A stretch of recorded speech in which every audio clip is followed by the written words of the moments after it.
Hello Year 3. For English today we're going to do Unit 8, Non-Chronological Reports, and we're going to do some reading and comprehension. We can review the features of a non-chronological reports. We have the heading, the subheading, images, paragraphs, captions, technical vocabulary, and facts boxes and bullet points. So let's have a look. What do we have on the Michael non-chronological reports? On page 118 and 119 of our pupils book, we have a non-chronological report about Michael. So it is not a story, fiction, it is true, non-fiction. The first feature we have is the heading. We can see they've written Michael in blue, but personally I think that the heading is a little bit too small and it should be a bit more eye-catching. So I think it would be better if we made the heading a little bit bigger. Next feature we have are the subheadings. We can see the 4 subheadings in orange: animals, outdoors, sheep, toys and games. We can also see the subheading font is just a little bit bigger than the rest of the text. And also it's in orange so that we can see that it is the subheading for the paragraph underneath. The words used within the subheading should inform the reader what is within that paragraph. The next feature we have are the paragraphs. Here we can see 5 different paragraphs. The first paragraph is an introduction, an overall introduction about Michael. The other 4 are underneath the subheadings, which means that the information in the paragraph should only be about that subject. For example, the animals subheading, the paragraph underneath, tells us what kind of animals can be found on the station. When writing a non-chronological report, we should always use technical vocabulary. We can see the technical vocabulary throughout, and then we may also use a glossary for technical vocabulary to help the reader understand the text better, without having to go to research what the words mean by themselves. The next feature that's been used is a fact box. You can see the fact box here is something about Australia, not directly related to Michael, but because he lives in Australia, it is more information for the reader to understand. Here the fact box are surrounded by an outline so that it shows that this is a separate piece of reading, a separate piece of information. Along with interesting facts, we can also use quotes, which then also gives the reader some more interesting facts about the subject that we're writing about. Finally, they have shown images showing Michael on the station. The images end up making the report look more interesting, but we have something missing. We're missing the captions. While it is nice to have the photos there, it would be even better if we had captions telling us what's happening in the photos. For example, the first photo could be captioned, Michael and his pet lamb. The second photo could be captioned, Michael plays with his sister on the station. So, here we have all the features of the Michael non-chronological report. As you can see, the report looks very nice. It's quite easy to read because of the colored heading and the subheadings. Also, the fact boxes and the quotes are in their own little boxes, and the images complement it as well. Everything looks quite nice and easy to read. Now let's read through the report and do some comprehension questions. We can see the heading of the report is called Michael.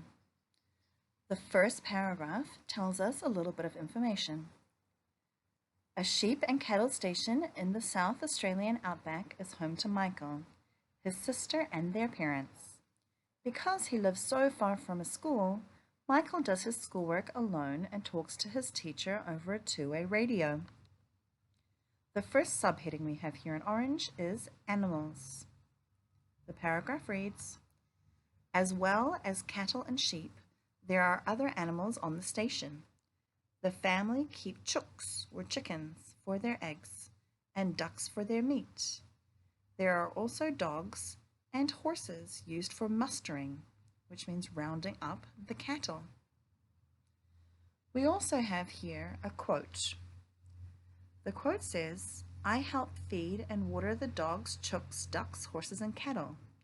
When I grow up, I would like my own cattle station so I could be like Dad." In our word cloud, we have ranch, sheared, two-way radio, and windmills. At the bottom of the page, we have a fact box. This is additional information along with the report about Australia. It says Australia's population is small in relation to its size. Some farming families live hundreds of kilometers from their neighbors. We also have an image, but this image is not captioned. But because the report is about Michael, we're guessing that the image is of Michael and one of his sheep. The next paragraph is the outdoors. Michael spends a lot of time outdoors. He loves taking the dogs for a run and riding his bike around the station. Twice a year, he goes to camp where he meets other children his age. The next paragraph is about sheep. There are 1,200 sheep and 550 cattle on the ranch. Once a year, the sheep are sheared for their wool. Even Michael and Rebecca, his sister, get involved, although most of the work is done by hired sheep hands. We also have a glossary here. We can see 3 different things have been explained. Outback, a remote region of Australia, sheep and cattle station, which is a large farm that raises sheep and cattle, and sheep hands, who are farm workers who look after sheep. As we move down to the bottom of page 119, we can see another quote. The best thing about living in the outback are the windmills, the open spaces, and the sunsets. The worst thing is not being able to see my friends. We have another quote as well that says, I talk to my friend Naish on the school radio after lessons. He lives on Bulgunya Station, 630 kilometers from here. Our last paragraph, the subheading is Toys and Games. Michael plays on his own with his toys, trucks, tractors, and a motorbike. He loves reading Outback magazine, and he also watches television and plays games on his computer. The last thing we have here is a picture of Michael and his sister and 3 of their dogs playing on the farm. For homework, I'd like you to complete the comprehension questions. A. Read the text on pages 118 and 119 and answer the questions. Please write the answers into your English copybooks and submit them on email. Number 1. Name 4 kinds of animals that are raised on the farm. So we would go back and look and see what type of animals do they grow on the farm. Raised means to grow. Number 2. Where does Michael do his schoolwork? I need you to give me a location. Number 3. What 3 things does Michael like most about living in the outback? What does he like? Number 4. What are the horses used for on the farm? Now, this was a technical vocabulary, so you may need to go and have a look back and see what the word is in brackets. Question B, what do you think? So this is your opinion. Use phrases from the text to help with your answers. Number 1, why do you think it's difficult for Michael to see his friends? Why is it hard for him to see his friends? Number 2, find 4 subheadings in the text. Tell me, why do you think these subheadings are included? What is the purpose of those features? Why are subheadings used? Number 3, do you think Michael is helpful on the farm? Explain your answer. And number 4, find the 3 examples of quotes, words spoken by Michael. How do these help you understand more about Michael's life?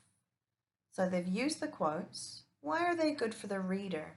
How do they help you understand more about Michael's life? Thank you. That's all for today, Year 3. See you next time.